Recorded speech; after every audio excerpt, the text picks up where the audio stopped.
There's no way he should be as close to Lionel Messi in any sort of debate. He's sort of a motivational quote, met flesh. As soon as it's knockout stages, I like this. Boom, hat-trick, quarterfinals, again, that goal against Ajax. There was some seriously sexy football from Ajax, actually, I thought. Ajax are a fantastic footballing team, and Juve, they're not fussy about how a result is obtained. They're not going to go out there and paint pretty pictures. What they care about is the bottom line. They care about results. Hello and welcome to Goals Preview Show. I'm Jay Legate and we're halfway through the Champions League quarter-finals, and today on the agenda we're looking at the second leg between Juventus and Ajax. To help us unpick the game, we've got our head of news, Stefan Coerts. How are you doing? I'm doing very well, thank you. And our chief correspondent, Peter Staunton. Hello there. Hi, Jay. How are you? I'm good, thank you. So let's start with the game last week. Just talk me through how you saw the first leg.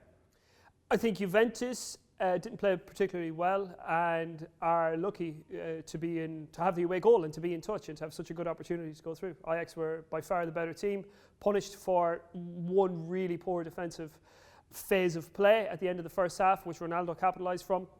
And as a result of that, you would say that Juventus are favourites to go through, unfortunately for Ajax. I'd have to agree with that.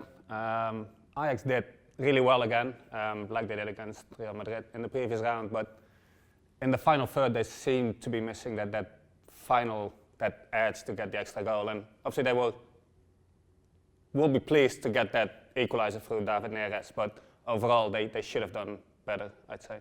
There was some seriously sexy football from Ajax, actually, I thought. Ajax are a fantastic footballing team, and there was nothing lucky about the way they put Real Madrid out. I know they got Real Madrid at a really low point of the season, but you know, they went to the home of European champions 3 times in a row and they play them off the park. And could they repeat that particular trick? Could they play to their principles? You know, kind of come and espouse their philosophy against another high-class team? And yeah, they did. In an attacking sense, I thought they were fantastic and maybe a little bit wasteful in front of goal. I do think they lack a number 9, a proper striker just to finish chances off. But you know, in and around the box, through balls, overlapping runs, playing in small areas, Ajax are probably one of the best teams in Europe for that at the minute. And I think they will regret the fact that they don't have a little bit more of a clinical edge within the box to go with all that beautiful supplementary build-up play. You mentioned the Real Madrid result there in your answer. That shocked Europe. What was the feeling like from sort of a Dutch perspective in the Eredivisie? I mean, who see these players week in, week out? I mean, nobody will have expected that kind of result. Everyone knew that Ajax are a good team. They showed in the group stage that they can hold their own. Did quite well against Benfica, did really well against Bayern Munich. Again, Bayern Munich were not in their best form at that time, but when they got drawn against Real Madrid, people were actually like, they are the reigning European champions, but Ajax can get something out of this. Obviously, after that first leg, everyone thought, okay, this is over. Obviously, it didn't work out that way, and Ajax played them off the park in the second leg, and they will be hoping for something similar this time around. Can that happen, though? Can they actually do that, do you think? Look, the way Juventus play, I don't think it will facilitate that for Ajax, because Juve, they're not fussy about how a result is obtained. They're not going to go out there and try and paint pretty pictures and end up being far and away the best team in the competition. What they care about is the bottom line. They care about results. So if that means giving the ball to Ajax for 65% of the time, even inside their own stadium in Turin, they'll do it. All they have to do is keep a clean sheet. And you ask this Juventus team, you know, Chiellini will be back. Bonucci is there and probably had his best individual game for Juve in quite some time last week against Ajax. And that solid defensive base, which has been the basis of so much Juventus success in recent seasons, if that stays intact, then they go through. And they have the added threat going up front of, you know who. Exactly. 125 now in the Champions League. He's even leaving Messi behind. It's a joke. Well, he's Mr. Champions League. I struggle to think of any other player that shows up so relentlessly when the situation demands it. Knockout goals for Cristiano Ronaldo this year, 4, a hat-trick against Atletico Madrid and 1 more obviously against Ajax the other night. Any other Juventus player yet to feature on the goal-scoring front in the knockout stages? No, there's nobody else. It's Ronaldo who's carrying them through. I mean, looking from Ajax's perspective, they're taking what I would imagine is the youngest nucleus of a team left in the Champions League away to Juventus, who we've mentioned an awful lot of like established names who all, as 4 or 5 of their first team are over 30. Can that work in Ajax's favour? It's an interesting one because if you look at the Ajax teams from previous years, they were always built around those youngsters, but were missing the more experienced players who were also playing at a high level. They fixed that this season by bringing in Daley Blind back from United. They brought in Dusan Tadic, who's probably having the best season of his career. So to have those two experienced players who are at the same level as those youngsters, that gives them such an added advantage. And it might be a bit of a stretch to make that comparison, but if you look at the Ajax that actually won the Champions League in the 1990s, they had players like Frank Rijkaard, Danny Blind, who were also the more experienced guys to what were at the time kids like Kluivert, Seedorf, Davids, who were all teenagers or in their early 20s. And we know that De Jong is off to Barcelona in the summer. He's been snatched away by Barca. I mean, what is the likelihood of Ajax keeping hold of this team? Is this their last crack at winning the Champions League with that team together? The chance of them keeping this team together is 0%. That's not happening. Frankie is obviously already off to Barcelona, but he will by no means be the only one. Mark Overmars recently said that he's willing to sell maximum of 5 key players from this team. If you come out and say, I'm willing to sell a maximum of 5 players, that means you're selling at least 5 of your key players. And if you look at the team, it's like there's a few players who will stay. Tadic and Blind are at the end of their career. They deliberately made the decision to come back to the Eredivisie, to Ajax. And you'd expect them to end their career there. Onana has just signed a new deal. He'll stay for at least 1 more season. Mazraoui at right back has just done the same thing. But all the others could all go. Ajax won't be too disappointed with it. They understand their place in the football ecosystem and they live for it. The Ajax philosophy is if these players don't move on and they take up space in the team for the next 10 years, we won't get the next batch through. They've got that attitude that if one goes, one will come in. They might undergo a little bit of a lull for a couple of seasons while somebody else gets ready to replace a De Ligt or a De Jong, but they perfectly understand it, and that's the way European football has been ever since the Bosman rule came in 1995. Players move on, they all congregate at the very biggest clubs, among them PSG, Man City, Barcelona as we speak about, and any number of these other massive clubs that we could see these young Ajax boys go to, but they won't be too disheartened. They'll probably make 200 million in the summer. That's the thing. If you look at that team, they're already making 86 million on Frankie de Jong, who they got for €1, so that's a decent deal. Great money. Looking on from that, you've got Matthijs de Ligt, who came from the youth academy, 19 years old, already one of the best defenders in the world. Any big team in the world would have him, and they're done for the next 10 years at centre-back. Same thing with Neres. He's scored against Real Madrid, scored against Juventus, scored on his Brazil debut. He might not necessarily be having the most consistent season in the Eredivisie, but every time the cameras are on him, he seems to show up. And who wouldn't want an established Brazil international who can score goals against those massive teams in their squad? He could absolutely go for big money as well. So what in the long run would this do? Would this ultimately be for the benefit of that kind of the Dutch system, the Ajax system of bringing players through? Yeah, this is very much the way it is these days for the big Eredivisie clubs. 20 years ago, they might have been able to compete with Europe's elite. These days it's just, okay, every now and then they get lucky. Well, lucky might be a harsh description, but success in Europe is not the norm. So when they made it to that Europa League final against Man United, they knew, okay, we're going to lose 2 or 3 players from this. So I think they lost Klaassen at the time and Davinson Sanchez. Then last year they only lost Kluivert, but this year they're going to lose a fair few players. But they're already looking at, okay, we'll bring in Ras van Marin from Standard Liège. They're bringing in Kjell Scherpen from Emmen, who's a goalkeeper, Kik Piri from Heerenveen. So they're already looking at, okay, we need to bring in a fair few new guys, and they'll promote from within because they've got plenty of young, exciting talent coming through again. How good is Frankie de Jong? There's been an awful lot of talk about him this season. Some people might not have had the chance to see him very often. Just how good is he? In short, really, really good. There's a lot of hype around him because he's a unique player. You don't see players like him. Normally you'd have a holding midfielder who's a holding midfielder. The last proper holding midfielder we had in the Netherlands was Nigel de Jong, who was just a physical player, and that was it. With Frankie de Jong, you get someone whose positioning is superb. He's been compared to Busquets in that regard of his game, where it's like you hardly see him break a sweat, but he's always in the right position, making interceptions, making tackles. But it's not just that.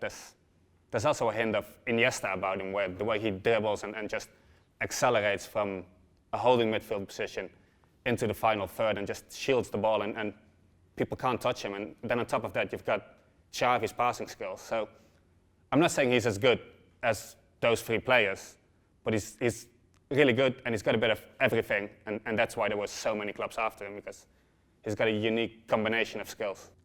Going back to Juventus, the way that the Champions League has panned out this year, we've already lost Real Madrid, we've lost PSG, Man City are trailing at this stage as well. Are they going to be looking at this and thinking that they could realistically win it this year?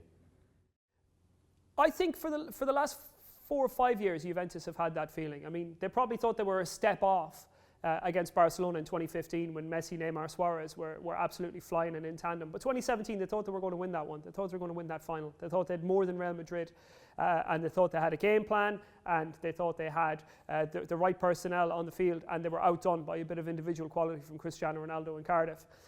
This year, the plan was to add to a solid base a match winner, somebody like Cristiano Ronaldo, who broke their heart last year. Now, in my opinion, Ronaldo's upheld his end of the bargain. They paid 100 million for Champions League knockout goals in big moments. That hat-trick against Atletico Madrid, he's delivered that. But I do think that collectively, that Juventus team has taken a step back under Allegri this year, and Ronaldo is sort of the only one left on that world-class footing. I think they're probably 3 or 4 elite players short of being a consistent force in the Champions League. They've got more than enough to win Serie A. Even their reserve team could probably win Serie A at the minute. But some of them are going to have to play above themselves between now and the end of the season in Europe. And they're probably, along with Aaron Ramsey in the summer, I do think they need to establish themselves with maybe 3 or 4 really big signings in some key positions. I wouldn't have them down as the favourites to win the Champions League this year, but like Pete said, in the end, they've been really close twice. The difference has been Cristiano Ronaldo twice. So they've been thinking this through, thinking, that's our guy, let's bring him in, and that'll do the trick. Is it going to bring them long-term success? Will they be able to dominate like Madrid did? I don't think so. I think this might be their one final shot before even someone like Ronaldo starts tailing off, but also the players we mentioned before, Chiellini, Bonucci, those guys are all getting older, and they managed to get rid of Buffon last season, who was past his prime but was still in the team on reputation more than anything. They moved on from him, but they're going to have to do the same thing with guys like Chiellini, Barzagli, Bonucci, those guys. On goal, there's a very popular debate that comes up an awful lot. When we were doing the preview for the first leg of the Man United-Barcelona game, Ignacy sat here and he said that Messi's unquestionably the best player of this generation. If Ronaldo happens to win the Champions League with this Juventus team having already won it with Real Madrid all those times and with Man United, what does that do to the debate? Nothing.